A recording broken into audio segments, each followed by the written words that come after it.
കോടികൾ തങ്ങളുടെ നെഞ്ചോട് ചേർത്ത് പിടിക്കുമെന്നുള്ള പ്രഖ്യാപിച്ചുകൊണ്ട് വരുമ്പോൾ നിരണമത്തിന് മുന്നിലൂടെ ഇതാ നടുഭാഗം വള്ളം മുന്നോട്ട് കുതിച്ചു പോവുകയാണ്.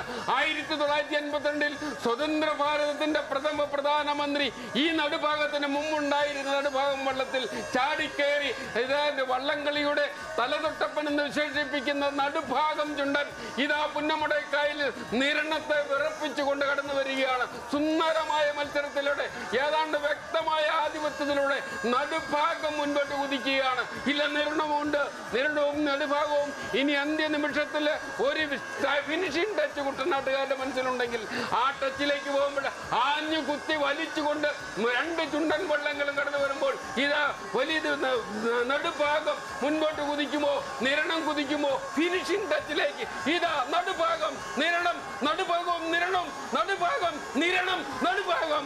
ആര് ജയിച്ചു എന്ന് പറയാൻ പറ്റിയാത്ത വിധത്തിൽ മൈക്രോ സെക്കൻഡുകളുടെ വ്യത്യാസത്തിൽ നടുഭാഗവും നിരണവും കടന്നുപോയി. വലിയ ദിവാഞ്ചിയും അങ്ങ് സെന്റ് ജോർജും കടന്നു വരുന്നുണ്ട്. അവരുടെ സ്ഥിതി എന്താണെന്ന് നമ്മൾക്ക് നോക്കിക്കാണാം.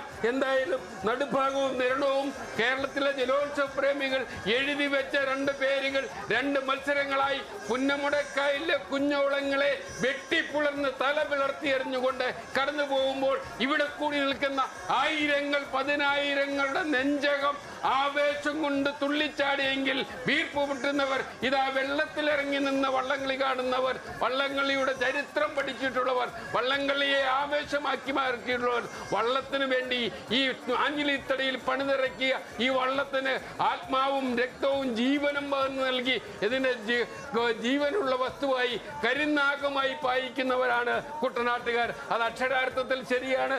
ഇത് സെന്റ് ജോർജ് കടന്നു വരികയാണ്. മെല്ലെ മെല്ലെ കുഞ്ഞോളങ്ങൾക്ക് വേദനിക്കാത്ത രീതിയിൽ അവരൊരു തുഴച്ചിൽ കാഴ്ച വെച്ചുകൊണ്ട് പുന്നോടയിൽ ഇങ്ങനെ പോരുകയാണ്. ഇനി 4 പാദ മത്സരങ്ങൾ കഴിഞ്ഞുപോയി.